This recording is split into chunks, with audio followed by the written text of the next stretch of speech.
പത്തനംതിട്ട ജില്ലയിലെ യുവതീ യുവാക്കളെ കാത്തിരിക്കുന്നത് 30,000 തൊഴിലവസരങ്ങളാണ്. നിങ്ങൾ ഉദ്യോഗാർത്ഥികളാണെങ്കിൽ ജോലി ലഭിക്കുന്നതിനായി സന്ദർശിക്കുക പത്തനംതിട്ട ജില്ലയിലെ ജോബ് സ്റ്റേഷനുകൾ. Doctor TM. തോമസ് ഐസക്കിന്റെ നേതൃത്വത്തിൽ സംഘടിപ്പിച്ച മൈഗ്രേഷൻ കോൺക്ലേവിന്റെ തുടർച്ചയായാണ് തൊഴിൽദാന പദ്ധതി. ജോബ് സ്റ്റേഷനുകളുടെ പ്രവർത്തനത്തെക്കുറിച്ച് കൂടുതൽ അറിയാൻ അടുത്ത റിപ്പോർട്ട് കാണാം. ചേച്ചിക്ക് ചേരുന്ന ക്വാളിഫിക്കേഷൻ അനുസരിച്ചുള്ള ചേരുന്ന ജോലികൾ ഒരു ജോബ് ഐ ഡിയിൽ നമ്മൾ നോട്ട് ചെയ്ത് തരാം. എന്നിട്ട് അത് ആ പൊക്കത്തെ സെർച്ച് ബട്ടണില്ലേ അതിലൊന്ന് സെർച്ച് ചെയ്തിട്ട് ഈ പറഞ്ഞ പോലെ ആ ജോബൊക്കെ ഒന്നെടുത്ത് ഡിസ്ക്രിപ്ഷൻ നോക്കിയിട്ട് ഇഷ്ടമുണ്ടെങ്കിൽ അപ്ലൈ ചെയ്യാം. ഇത് ഒരു 17 ജോബ് റോൾസ് ലിസ്റ്റ് ഔട്ട് ചെയ്തിട്ടുണ്ട്. അപ്പോൾ അതിലേതെങ്കിലും ക്വാളിഫിക്കേഷൻ അനുസരിച്ച് ഏതെങ്കിലും ജോബ് റോൾ ഇഷ്ടമായിരിക്കും, അപ്ലൈ ചെയ്യാൻ ഇഷ്ടമായിരിക്കും, അതിൻ്റെ പേര് സെർച്ച് ചെയ്തിട്ട് അപ്ലൈ ചെയ്യും. ചുരുക്കം പറഞ്ഞാൽ എല്ലാ ജോലിയും എടുത്തു നോക്കി ഇഷ്ടപ്പെട്ടിട്ടുണ്ട്, അവർ പറഞ്ഞ പാരാമീറ്റേഴ്സിൽ മാച്ച് ആവുന്നുണ്ടെങ്കിൽ താഴെ അപ്ലൈ എന്ന് പറഞ്ഞ ഓപ്ഷൻ ഉണ്ട്, അതിൽ അപ്ലൈ ചെയ്യാം. ഇത് അടൂർ മണ്ഡലത്തിലെ പറക്കോടുള്ള ജോബ് സ്റ്റേഷനാണ്. ഇവിടുത്തെ പ്രവർത്തനത്തെപ്പറ്റി കൂടുതൽ നമുക്ക് ചോദിച്ചറിയാവുന്നതാണ്. ഈ ജോബ് സ്റ്റേഷൻ്റെ പ്രവർത്തനങ്ങൾ ഇപ്പോൾ നോക്കി കാണുകയായിരുന്നു. എന്താണ് ജോബ് സ്റ്റേഷൻ്റെ പ്രവർത്തനം ഒന്ന് പറയാമോ? ജോബ് സ്റ്റേഷൻ കൊണ്ട് ഉദ്ദേശിക്കുന്നത് ഉദ്യോഗാർത്ഥികളെ ജോബുമായിട്ട് കണക്ട് ചെയ്യാം, മെയിൻലിയാണ്. അതാണ് നമ്മുടെ മെയിൻ ഉദ്ദേശവും. അവരാദ്യം തന്നെ വരികയും DWMS കണക്റ്റ് ആപ്പ് ഉണ്ട്, digital work force management system എന്ന് പറഞ്ഞ ആപ്ലിക്കേഷൻ. അത് നമുക്ക് പ്ലേ സ്റ്റോറിൽ നിന്ന് ഡൗൺലോഡ് ചെയ്യാൻ കിട്ടും. അപ്പം നേരത്തെ രജിസ്റ്റർ ചെയ്തിട്ടുണ്ടെങ്കിൽ നമുക്ക് ഡയറക്റ്റ് അവരുടെ ക്വാളിഫിക്കേഷൻ അനുസരിച്ച് ജോബിലേക്ക് അപ്ലൈ ചെയ്യാം. അല്ലെങ്കിൽ രജിസ്റ്റർ ചെയ്തിട്ടില്ലെങ്കിൽ ഇവിടെ തന്നെ നമ്മൾ അതിനുള്ള എല്ലാ സഹായവും ചെയ്തു കൊടുക്കും. ഇവിടെ തന്നെ ഇരുന്നു കൊണ്ട് രജിസ്റ്റർ ചെയ്യും, ജോബിലേക്ക് അപ്ലൈ ചെയ്യും.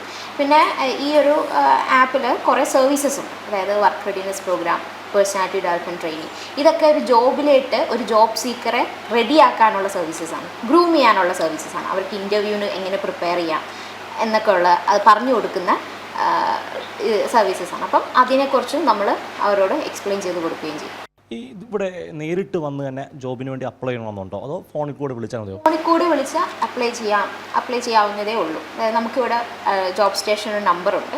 അപ്പം അതിൽ വിളിച്ച് വീട്ടിലിരുന്ന് തന്നെ അപ്ലൈ ചെയ്യുന്ന ആൾക്കാരും ഉണ്ട്. അതായത് ഇപ്പോൾ ദൂരം കൂടുതലാണ്, അവർക്ക് ഇങ്ങോട്ട് വരാൻ ബുദ്ധിമുട്ടുണ്ട്, അല്ലെങ്കിൽ അവർക്ക് തന്നെ ഇത് എളുപ്പത്തിൽ അപ്ലൈ ചെയ്യാമെന്ന് പറയുകയാണെങ്കിൽ നമ്മൾ പറഞ്ഞു കൊടുക്കും, ഇന്ന ആപ്ലിക്കേഷനിൽ എവിടെയാണ് നമുക്ക് ജോബ് അപ്ലൈ ചെയ്യാൻ പറ്റുന്നതെന്ന് പറഞ്ഞു കൊടുക്കും. ഇൻ കേസ് അവർക്ക് അതിന് ബുദ്ധിമുട്ടുണ്ട് എന്നുണ്ടെങ്കിൽ ഡയറക്റ്റ് വന്ന് അവരിവിടെ തന്നെ ഇരുന്ന് അപ്ലൈ ചെയ്യും. നിലവിൽ ഇപ്പോൾ എത്ര തൊഴിലവസരങ്ങളാണ് ഇവിടെ ഉള്ളത്? ഇപ്പോൾ ഒരു 30,000-ഓളം തൊഴിലവസരങ്ങളുണ്ട്. 30,000-ഓളം തൊഴിലവസരങ്ങളാണ് പറയുന്നത്. ചുമ്മാ ഒന്ന് എൻ്റെ ജോലി വെച്ച്, എൻ്റെ ക്വാളിഫിക്കേഷൻ വെച്ച് എത്ര ജോലി ഉണ്ടെന്ന് നോക്കാം. എന്നാൽ എൻ്റെ ക്വാളിഫിക്കേഷൻ ഇപ്പം MCOM ആണ്, അല്ലെങ്കിൽ BCom എടുക്കാം. BComകാർക്ക് തൊഴിലവസരം ഉണ്ടോ? ഒന്ന് പറയാമോ?